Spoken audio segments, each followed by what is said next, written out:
मित्रों, स्वागत है आप सभी का आपके अपने यूट्यूब चैनल पीएम क्लासेस में। मित्रों, आज हम आचार्य दंडी के जीवन परिचय एवं दस कुमार चरितम के प्रश्नोत्तरों को जानेंगे। दोस्तों, दंडी के द्वारा जो रचित दस कुमार चरितम है यह एक गद्य काव्य की कोटि में आता है। तो दस कुमार चरितम जो है यह गद्य काव्य के प्रश्नोत्तरों को मैं आज आपके सामने लेकर आया हूं, जो कि नेट आदि परीक्षाओं में बहुत ही उपयोगी है। दोस्तों, यदि आप संस्कृत शिक्षक से संबंधित कोई भी अध्ययन कर रहे हैं किसी भी राज्य का, तो आपके लिए यह वीडियो बहुत ही महत्वपूर्ण है और इसमें से क्वेश्चन जरूर आएंगे। तो दोस्तों, दंडी के जीवन परिचय एवं दस कुमार चरितम जो उनके द्वारा रचित गद्य काव्य, इसके प्रश्नोत्तरों को देखते हैं। आइए। छंदो रहितम श्रव्य काव्यम किम कथ्यते। पहला प्रश्न है, छंदो रहितम, छंद से रहित श्रव्य काव्य को क्या कहते हैं? तो छंद रहित श्रव्य काव्य को हम गद्य कहते हैं। गद्य। गद्य इति शब्दस्य कोऽर्थः। गद्य इस शब्द का अर्थ क्या है? तो यह गद धातु से यत् प्रत्यय करके शब्द बना हुआ है। गद्य शब्दः गद धातु यत् प्रत्ययेन निष्पन्नो अभवत्, यस्यार्थोऽस्ति मानवाभिव्यक्ते मौलिक प्रक्रिया। मानव की अभिव्यक्ति की मौलिक प्रक्रिया। गद्य शब्द गद धातु से यत् प्रत्यय लगाकर निष्पन्न हुआ है, जिसका अर्थ है मानव अभिव्यक्ति की मौलिक प्रक्रिया। गद्यम सर्वप्रथमम कुत्र प्राप्यते। गद्य सर्वप्रथम कहाँ प्राप्त होता है? तो यह होता है यजुर्वेदस्य संहितासु। यजुर्वेद की संहिताओं में। यजुर्वेद की संहिताओं में गद्य प्राप्त होता है। कस्मिन् वेदे गद्यस्य बहुलता दृश्यते।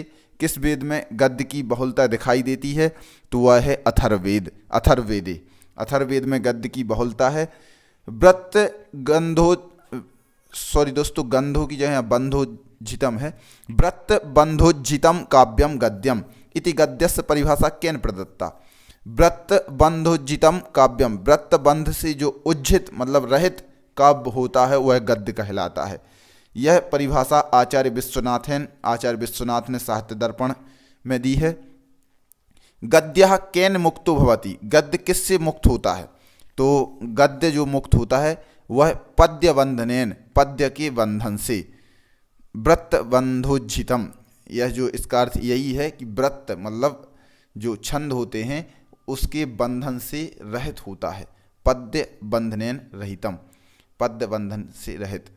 गेयता शून्य रचना भवति। गेयता शून्य रचना भवति। गेयता मतलब होता है गाने योग्य, तो गाने योग्य से शून्य रचना होती है वह कहलाता है गद्य। गद्य को गाया नहीं जा सकता। भवताम मते गद्यस्य का परिभाषा स्यात्। आपके अनुसार गद्य की क्या परिभाषा होनी चाहिए? तो यहाँ पर हमारे अनुसार मतलब सभी जो शिक्षा शास्त्री या शास्त्री हैं उनके अनुसार देखें तो यत्र अक्षराणाम निश्चितम विधानम न भवति तद गद्यमुच्यते। जहाँ अक्षरों का विधान नहीं होता है उसे गद्य कहते हैं। जहाँ अक्षरों का विधान नहीं होता है उसे गद्य कहते हैं। गद्ये कानि काव्यानि आगच्छन्ति। गद्य कौन से काव्य आते हैं? गद्य कौन से काव्य आते हैं? तो गद्य में आते हैं कथा, आख्यायिका और चंपू। गद्य में आती है कथा और आख्यायिका, और जो चंपू होता है वह दोनों का मिला जुला रूप है, पद्य और गद्य दोनों का। गद्य साहित्य कस्य पदलालित्यम प्रसिद्धम। गद्य साहित्य में किसका पदलालित्य प्रसिद्ध है? तो दंडिनः पदलालित्यम। उपमः कालिदासस्य भारवेरर्थगौरवम दंडिनः पदलालित्यम माघे सन्ति त्रयो गुणः। यह एक सूक्ति है। तो इसमें बताया है कि दंडी का पदलालित्य बहुत ही प्रसिद्ध है। आचार्यो दंडी कस्य प्रपौत्रः मन्यते। आचार्य दंडी किसके प्रपौत्र माने जाते हैं? तो वह है भारवेह, भारवी के। आचार्य दंडी जो हैं वह भारवी के प्रपौत्र माने गए हैं। दंडिनः पितु नाम किम। दंडी के पिता का नाम क्या है? तो दंडी के पिता का नाम है वीरदत्त। भारवी के यह प्रपौत्र माने जाते हैं। दंडी, भारवी वही हैं जो किरातार्जुनीय महाकाव्य के रचयिता हैं, तो उनके प्रपौत्र दंडी हैं। दंडी के पिता का नाम वीरदत्त है। दंडिनो मातुः नाम अस्ति। दंडी की माता का नाम क्या है? तो इनकी माता का नाम था गौरी।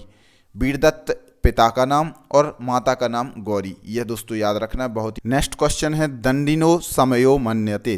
दंडी का समय माना जाता है, तो इनका समय माना जाता है 690 से 725 ईस्वी, अर्थात 7वीं 8वीं शताब्दी। 7वीं शताब्दी 690 से 725 ईस्वी इनका समय माना गया है। दंडिना आश्रयदाता राजा आसीत। दंडी के आश्रयदाता राजा कौन थे? तो दंडी के आश्रयदाता राजा थे कांची नरेश राजवर्मा। कांची के नरेश राजवर्मा। दंडिना राजवर्मणा पुत्राणाम शिक्षणाय को ग्रंथो लिखिता। दंडी ने राजवर्मा के पुत्रों के शिक्षण के लिए कौन सा ग्रंथ लिखा? तो उन्होंने लिखा काव्यादर्श। दंडी ने जो काव्यादर्श लिखा था, राजवर्मा के पुत्रों के शिक्षण के लिए यह ग्रंथ लिखा था। दंडिनः किम प्रसिद्धमस्ति। दंडी का क्या प्रसिद्ध है? तो दंडी का पदलालित्य प्रसिद्ध है। पदलालित्य। दंडिनः पदलालित्यम।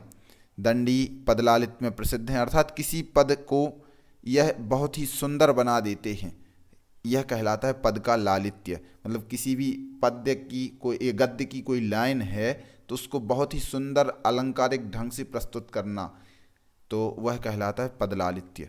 दंडी कस्य मार्गस्य कविरस्ति। दंडी किस मार्ग के कवि हैं? तो इनका मार्ग है सुकुमार मार्गस्य। सुकुमार मार्ग के कवि कहे गए हैं दंडी। दंडिनः कस्य गद्यस्य प्रयोगः कृतः। दंडी ने किस गद्य का प्रयोग किया है? तो इनने चूर्णक नामक गद्य का प्रयोग किया है। चूर्णक गद्यस्य। चूर्णक नामक गद्य का प्रयोग किया है। दोस्तों यह जो 2 क्वेश्चन है, दंडी किस मार्ग के कवि हैं? तो सुकुमार मार्ग के। और किस गद्य का प्रयोग इन्होंने किया है? वेरी वेरी इंपॉर्टेंट क्वेश्चन है दोस्तों, यह बहुत ही पेपरों में पूछे जाते हैं, तो आप इनको जरूर याद कर लें। दंडी चूर्णक गद्य में प्रसिद्ध हैं। किम चूर्णक गद्यम। चूर्णक गद्य किसे कहते हैं? तो अल्प समास युक्त गद्यम। अल्प समासों से युक्त गद्य कहलाता है चूर्णक गद्य। अल्प समास जिसमें ज़्यादा समासिक पद नहीं होते हैं। दंडी विरचितानि काव्यानि कानि। दंडी द्वारा विरचित काव्य कौन कौन से हैं? तो इनके 3 काव्य हैं। काव्यादर्श जो कि एक शास्त्रीय ग्रंथ है। 10 कुमार चरितम यह जो है गद्य काव्य है। और अवंती सुंदरी कथा यह भी गद्य काव्य के अंतर्गत आता है। नेक्स्ट क्वेश्चन देखते हैं दोस्तों। 10 कुमार चरितम इति गद्य काव्यम विभक्तमस्ति। 10 कुमार चरित गद्य काव्य विभक्त है। कितने भागों में विभक्त है? तो यह 3 भागों में विभक्त है। पूर्व पीठिका और मुख्य 10 कुमार चरितम, फिर उसके बाद उत्तर पीठिका। इति त्रिषु भागेषु, इन तीनों भागों में यह विभक्त है। 10 कुमार चरितस्य उपजीव्यतायाः आधारः। 10 कुमार चरित की उपजीव्यता का आधार क्या है? तो 10 कुमार चरितस्य उपजीव्यतायाः आधारः गुणाढ्यस्य रचना बृहत् कथा। गुणाढ्य की जो रचना थी बृहत् कथा, वह इसका उपजीव्य है 10 कुमार चरित का।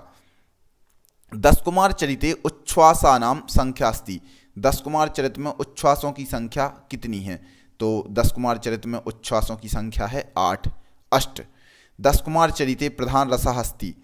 10 कुमार चरित में प्रधान रस क्या है? तो 10 कुमार चरित का प्रधान रस है श्रृंगार रस, श्रृंगार रस। 10 कुमार चरितस्य प्रमुखा रीति का। 10 कुमार चरित की प्रमुख रीति कौन सी है? तो इसकी रीति है वैदर्भी रीति, वैदर्भी रीति। 10 कुमार चरिते मुख्य रूपेण कस्य गुणस्य वर्णनम। 10 कुमार चरित में मुख्य रूप से किस गुण का वर्णन किया गया है? तो दोस्तों 3 गुण होते हैं, प्रसाद, माधुर्य और ओज। तो इन 3 गुणों में से प्रसाद और माधुर्य गुण का वर्णन इसमें है। प्रसाद और माधुर्य गुण का वर्णन इसमें किया गया है 10 कुमार चरितम में। 10 कुमार चरितस्य नायकः अस्ति। 10 कुमार चरित का नायक कौन है? तो 10 कुमार चरित का नायक है राजवाहन, राजवाहनः। 10 कुमार चरितस्य नायिका अस्ति। 10 कुमार चरित की नायिका कौन है? तो 10 कुमार चरित की नायिका है अवंती सुंदरी, अवंती सुंदरी। तो इसकी नायिका है अवंती सुंदरी। नेक्स्ट क्वेश्चन है 10 कुमार चरिते नायकस्य पितुः नाम किम। 10 कुमार चरित में जो नायक है उसके पिता का नाम क्या है? तो 10 कुमार चरित के नायक हैं राजवाहन और राजवाहन के पिता का नाम है राजहंस, राजहंस। 10 कुमार चरिते नायकस्य मातुर्नामास्ति। 10 कुमार चरित में नायक की माता का नाम क्या है? तो इनकी माता का नाम है वसुमती, राजहंस और वसुमती यह नायक के माता और पिता का नाम है। 10 कुमार चरिते कियताम कुमाराणाम चरित्रम वर्णितम अस्ति। 10 कुमार चरित्र में कितने राजकुमारों के चरित्र का वर्णन है? तो 10 कुमाराणाम, 10 राजकुमारों का वर्णन इसमें है। नेक्स्ट क्वेश्चन है 10 कुमार चरिते राजा राजहंसः कुत्र शासनम करोति। इसमें 10 कुमार चरित्र में राजा राजहंस कहाँ शासन करते थे? तो यह करते थे मगध देशे पाटलिपुत्र नगरे, पटना में। मगध देश में जो पाटलिपुत्र है, वर्तमान में पटना नाम है, पटना में यह शासन करते थे। 10 कुमार चरितस्य कस्मिन् उच्छ्वासे अवंती सुंदरी राजवाहनयो विवाहस्य वर्णनम अस्ति। 10 कुमार चरित्र के किस उच्छ्वास में अवंती सुंदरी और राजवाहन के विवाह का वर्णन है? तो पंचमे उच्छ्वासे, 5वें उच्छ्वास में। अवंती सुंदरी कथा इति गद्य काव्यस्य कथानकस्य आधारो वर्तते। अवंती सुंदरी कथा, इस गद्य काव्य के कथानक का आधार क्या है? तो इसके कथानक का आधार है 10 कुमार चरितम, जो कि खुद दंडी ने ही लिखा है 10 कुमार चरित, और इन्होंने अवंती सुंदरी कथा भी लिखी है। यह 10 कुमार चरित इसका कथानक का आधार भी है। अवंती सुंदरी कथा इति गद्य काव्यस्य नायकः कः। तो अवंती सुंदरी कथा जो है, इस गद्य काव्य के नायक भी राजवाहन ही हैं, राजवाहन, जो कि 10 कुमार चरित्र के नायक भी हैं। अवंती सुंदरी कथा इति गद्य काव्यस्य नायिकायाः नाम किम।